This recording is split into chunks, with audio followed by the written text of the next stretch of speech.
Welcome back to FC Daily. Joining me now is a very select group of coach and player. They finished third in the inaugural AFC Dream Asia tournament held last year in the UAE, finishing above much fancied sides like South Korea and the UAE themselves. I'm talking about the Singapore Cerebral Palsy football team, and with me are the team coach Muhammad Zainuddin and also the team captain himself, Khairul Anwar. Guys, welcome to FC Daily. Coach Zai, I'll start with you first. Now, the Singapore Cerebral Palsy football team, how did that all start? Well, it was 4 years ago when I was called upon to coach this team by the Singapore Disability Sports Council. Right, so it was 4 years ago. It all started with a learn to play scheme where trainings were conducted once a week on Saturdays, and it's moved on. So it was purely recreational at the start. So we're talking about the Singapore Disability Sports Council organizing like a weekend football recreation fun kind of thing. Exactly. And how did you come into this? Well, I went for a course in Asia. Asian Football Confederation conducted a disability coaching course in KL, and I was the only Singaporean to get a chance to attend that course. And having been back after the course, I had a call from the Disability Sports Council, a sports officer then, who called me to coach the team. And like I said. And how do you decide to form the national team? Well, we are the only football team with cerebral palsy in Singapore, right? So when there's competitions in Malaysia, in Philippines, then the Dream Asia tournament, right, in UAE, we were called upon as the national team to represent Singapore. All right. So this is how it all gets. Okay. Now, before we get into that, because I know it was a fantastic tournament for you guys, but maybe you can share a little bit about how different is the cerebral palsy football game as compared to the usual 11-a-side games that we watch. Well, there's classification in CP football, right? They are all categorized based on the disablement, right? Into 4 kinds of categories: C5, C6, C7, and C8.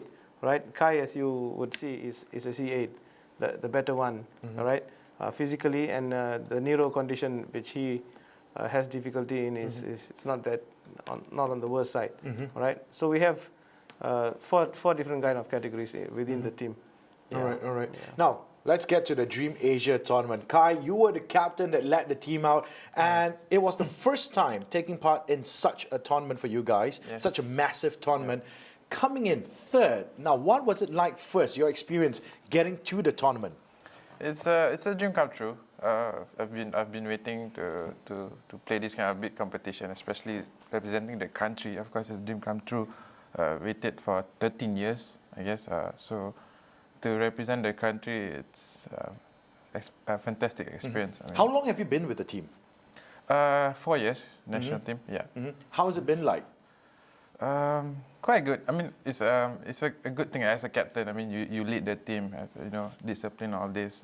It's everything fantastic. I mean, yeah. Now, the Dream Asia tournament, I said earlier on, you beat much fancied sides like South Korea, the UAE. Now, you beat South Korea 3-0. Yeah. It was a thrashing.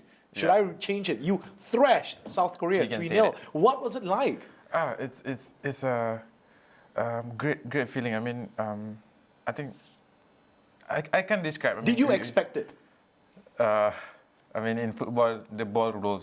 I mean, it's fantastic. It's the feeling. It can't describe the feeling. Surely the confidence must have grown. I mean, especially after the first goal, you'll be like, hey, wait a minute, we're in the lead. And then the second one comes in. Yes, we keep on pushing, and we play the football. I mean, they are the experienced country. So, but when we play against them, it's quite surprising how we overcome this. I mean, yeah, the final time, the full time whistleblowers, we just, I mean, feel the happiness. It must have been really big for the rest of the players as well. Yes, it's tears of joy. How did you all celebrate? Just jump, sing the song, and we cried actually. We cried, yeah, because we are too happy with it. What would have been your most significant moment during the tournament? I guess, of course, playing in that competition is one of the best experience. To play against Iran, Korea, I mean, winning against Korea is the best moment that I ever had. Do you get like this warm, fuzzy feeling when you're up there and then they start playing Majulah Singapura?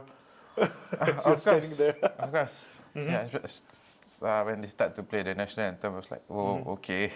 You know, then we start to sing. That's the experience that I get. I think money can buy.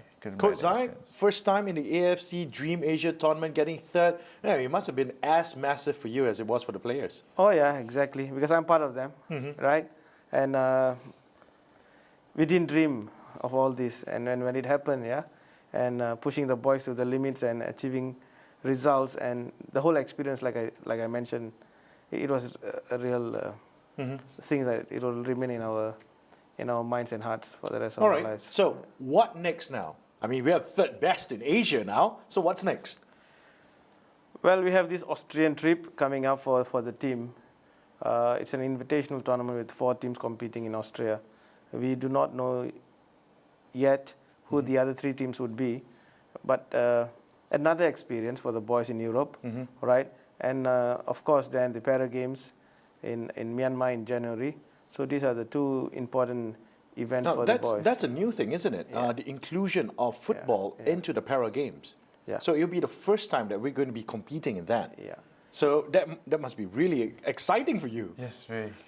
Yeah, I mean, I've been waiting for this since young, you know, to be a national captain, to be a national player, get the chance to play Para Games. I'm looking forward to it. I'm looking forward to it. Now, from my understanding, Coach Zai, that in the lead up to the trip to Austria as well as to the Para Games at the end of the SEA Games, you're having some fundraisers as well. Yeah, going to Austria is another dream, and it's really very, very expensive, as you would know. The football fraternity has been fantastic. They have been very supportive. We're going to organize a charity game on 24th of May with ex-national players like Razali Saad.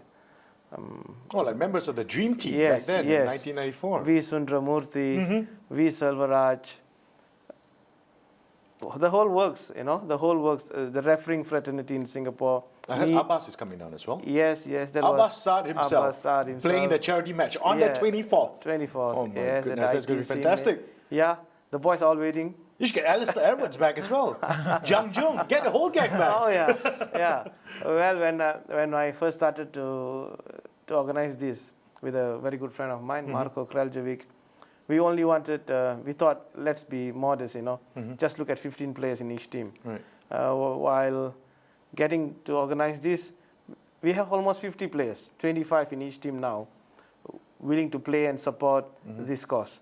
So it's a fantastic gesture from all these players and officials in Singapore. Okay. Yeah. Well, I mean, of course, if you want to be part of this massive, massive football game with all your big stars of Singapore football, you got to go check them out on the 24th of May. Now, Coach Zai, where is it going to be? We are very lucky to get IT College East, CMA, right? It's going to be played there, 9 a.m. in the morning, right? Right, it doesn't matter what time, I'll be there. It's 9 a.m. It's a public holiday, so that's the best time. No excuses from anyone, right? At the same time, the CP team will also be playing a curtain raiser game just before the main game. At 8 a.m., the boys will be playing against the IT CMA selection team. So that's another platform for the boys to showcase theirs. And it's free admission as well. Definitely, yes. All right, now Khai, we're just going to end off with you. Now, what else are you looking forward to with the team? Of course, this upcoming trip, Vienna and Para Games, of course, we are pushing to our best. I mean, of course, we want to have some medals back. You know, this is part of our team. But what I can say is we're going to give our best. And of course, we're going to do this for the country. I mean, yeah. All right. Now, thank you guys for coming down to FC Daily. I want to wish you all the best, especially to the Singapore Cerebral Palsy football team. Thank you very much. Thanks a lot, Sebastian. Now, of course, once again, if you want to catch all the actions, the 24th of May at ITE East, and that is CMA at 9 a.m. or catch 8 a.m. where you can catch the CP team in action. With that, we come to the end of tonight's show. Tomorrow, Vitor Pereira will be in to preview the weekend's big potential title decider in Portugal's Primeira Liga. It's Porto versus Benfica. Till then, this has been FC Daily. Good night.